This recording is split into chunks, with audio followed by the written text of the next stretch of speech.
So US layoff totals reached the highest point in 15 years. That is not a title I'm using to scare you. That is a fact. Okay? Now I want to address this. We're going to read through the exact article that this was written. This came out just a couple of days ago. I want to explain what's going on, why the economy is in a little bit of a rut right now, why there's a lot of economic concerns, and what this means for you and I moving forward. The one thing I can tell you is that businesses will close, people will lose their jobs, some homeowners are going to lose their homes, cars are already being repossessed, credit card companies are already closing accounts, and yes, things will get worse. But there is an upside here, and that upside is once we get through this tough economic time, the U.S. economy will be booming. So I'm going to break all this down in just a moment, but all I ask is one thing. It takes 2 seconds. Go ahead, hit that like button if you enjoy these daily updates. And now, let's begin.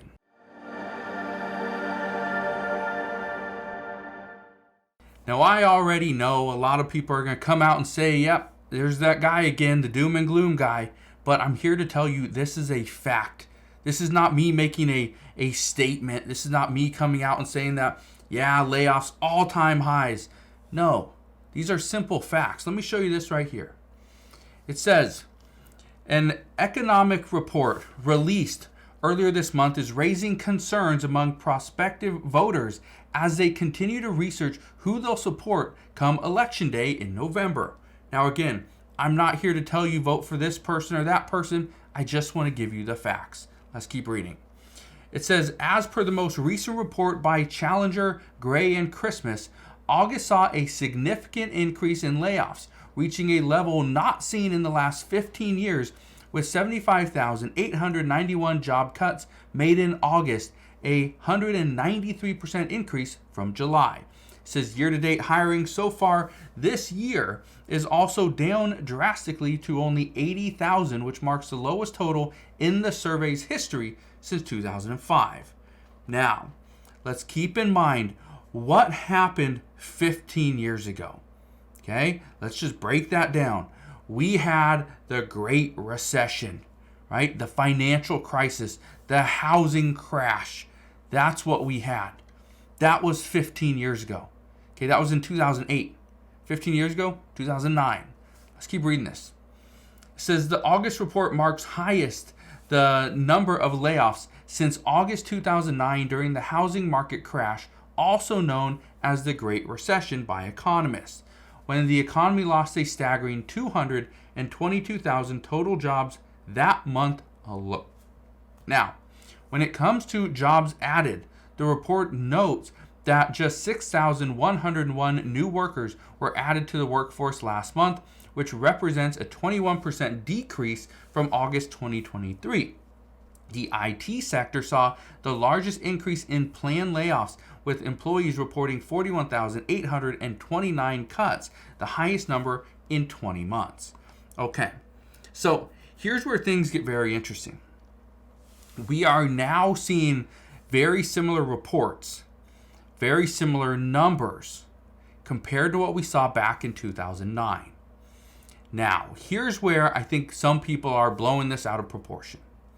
We are seeing a lot of people, a lot of businesses are not hiring the way that they used to, especially 5, 10, 15 years ago. We know that. But there's a big thing that's happened over the last 15 years that we didn't have back in 2009. Now, I know a lot of people back in 2009 weren't pulling out their Apple phone and asking ChatGPT for directions or how to do something or to complete an assignment. No, that wasn't there in 2009. It is today. We have a lot of automation. One of the stories that you probably heard me talk about recently is the strike with Boeing, where Boeing currently has 33,000 people that are pretty much on strike, aren't going to work. They're going to picket. That's what they're going to do. And they're fighting for a few things. The first one that they're fighting for is an increase in pay. They want to see a substantial increase in pay over the next 3 years, and yet the negotiation that keeps coming back is, no, we want to give you a smaller increase in pay, but extend it over 4 years. And they rejected that. But here's the big one. They want a ban on, they want to make sure that they are making their parts. They want to ban outsourcing. They want to ban, a lot of, AI, a lot of, automation. Same thing goes for the ports. You look at some of the ports that are potentially going to close down on October 1st, and these ports, one of the things that they're fighting for is they want to ban automation as well when it comes to the cranes and the cargo movers, right? Even gates. They want to ban automation to ensure that they are going to have a job in the next 1 year, 2 years, 5 years, or even 10 years. That's what they're discussing. So where this report comes out and says that it's staggering numbers that we haven't seen since 2009, just keep in mind that, yes, that is troubling that people are losing their jobs. That is troubling that we are seeing all these layoffs. But at the same time, businesses, in some instances, are just as profitable as they were 15 years ago. And it's because of automation. It's because they're more productive. They're more efficient. And it's all because of what happened over the last 4 years. Let's keep reading this article. It says right here, Senior Vice President Andrew Challenger stated in the report that these numbers reflect the tough decisions businesses are being forced to make currently, saying August's surge in job cuts reflects growing economic uncertainty and shifting market dynamics. Companies are facing a variety of pressures from rising operational costs to concerns about a potential economic slowdown, leading them to make tough decisions about workforce management. Now, here's what I want to talk about regarding that paragraph right there. Businesses have to make tough decisions. They're being forced because of the surge or the job cuts are as a result of growing economic uncertainty. Yes, people are losing money. They don't have money to spend. So businesses are making cuts. But here's another one. The operational costs. The cost of goods. Let's say you are just a restaurant, for example. Okay? Let's say Red Robin, for instance. Red Robin, just to give you an idea, you go into certain Red Robins and you go up to the front. They have one person there. That one person will direct you to a table. Sometimes they'll walk you. But then you go and order. And again, it's another person. But that person, instead of having 4 tables, they might have 10 tables, 5 tables, on a busy night. But then when the server goes and puts in the order, it's cooked back in the back and it comes out and it's on a little robot. And the robot wheels it all the way over to your table. And then the server comes out, a little bit, minute behind or whatever. And they offload all the trays, the plates, and put it on your table. And if you need anything, guess what?